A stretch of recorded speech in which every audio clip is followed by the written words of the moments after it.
Hello friends, আসসালামু আলাইকুম। কেমন আছেন সবাই? আশা করি সবাই ভালো আছেন। আলহামদুলিল্লাহ আমি ভালো আছি। বরিশালের বউয়ের রান্নাঘরে আপনাদের সবাইকে জানাই অনেক অনেক শুভেচ্ছা ও ভালোবাসা। বরিশালের বউয়ের রান্নাঘরে আজকে দুপুরবেলা কি রান্না হলো চলেন দেখে আসি। তো আজকে ডিম আর আলু দিয়ে বিরিয়ানি রান্না করব। তো বিরিয়ানি রান্নার জন্য সবকিছু একদম রেডি করে চুলোর পাড়ে নিয়ে আসছি। তো এখানে নিয়ে নিয়েছি চিনি গুঁড়ো, পোলাও চাল, আর নিয়ে নিয়েছি আলু, ডিম, আর নিয়ে নিয়েছি সব ধরনের মশলা যেমন আদা, রসুন, জিরা বাটা, দারচিনি, এলাচ, আর সঙ্গে আছে রেডিমেড বিরিয়ানি মশলা।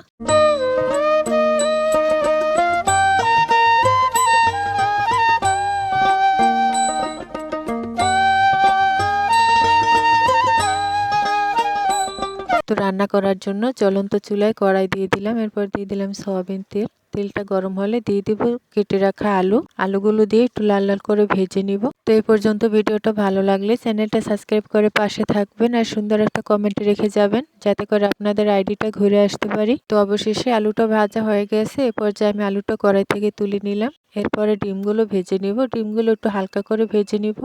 গ্রামীণ পরিবেশে মাটির চুলায় রান্না দেখতে আপনাদের কেমন লাগে অবশ্যই জানাবেন।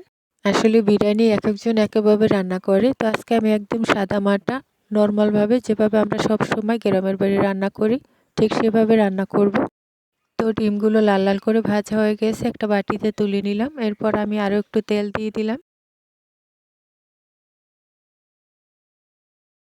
এরপর দিয়ে দিলাম তেজপাতা, দারচিনি, এলাচ আর পেঁয়াজ কুচি দিয়ে একটু লাল লাল করে ভেজে নিব। তো পেস্টটা ভাজা হয়ে গেছে, সামান্য একটু পানি দিয়ে দিলাম যাতে করে মশলাটা নিচে লেগে না যায়। এরপর দিয়ে দিলাম বেটে রাখা মশলা, আদা বাটা, রসুন বাটা আর জিরা বাটা দিয়ে দিলাম লবণ আর সামান্য একটু হলুদের গুঁড়া।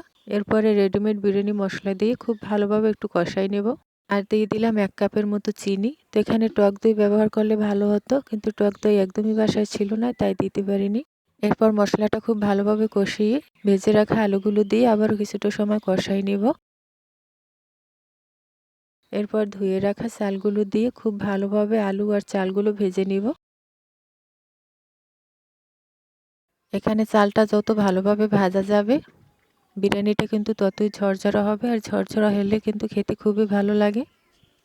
তো অবশেষে বিরিয়ানির চালটা কিন্তু ভাজা হয়ে গেছে। এখন দিয়ে দিলাম পরিমাণ মতো হালকা গরম পানি দিয়ে কিছুক্ষণ ঢেকে জাল করে নেব।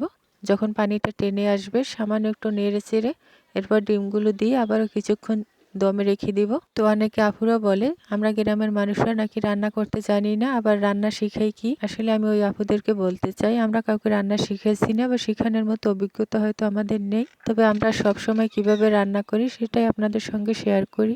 আর আমাদের গ্রামের এই সাদামাটা রান্নার ভিডিও দেখতে অনেকে পছন্দ করেন। আসলে সবার রুচি তো আর এক না, কারো ভালো লাগবে কারো ভালো লাগবে না, এটাই স্বাভাবিক। তো অবশেষে দেখেন বিরিয়ানি রান্না কিন্তু হয়ে গেছে। কালারটা কত সুন্দর আসছে আর খেতেও মাশাআল্লাহ দারুণ মজা ছিল।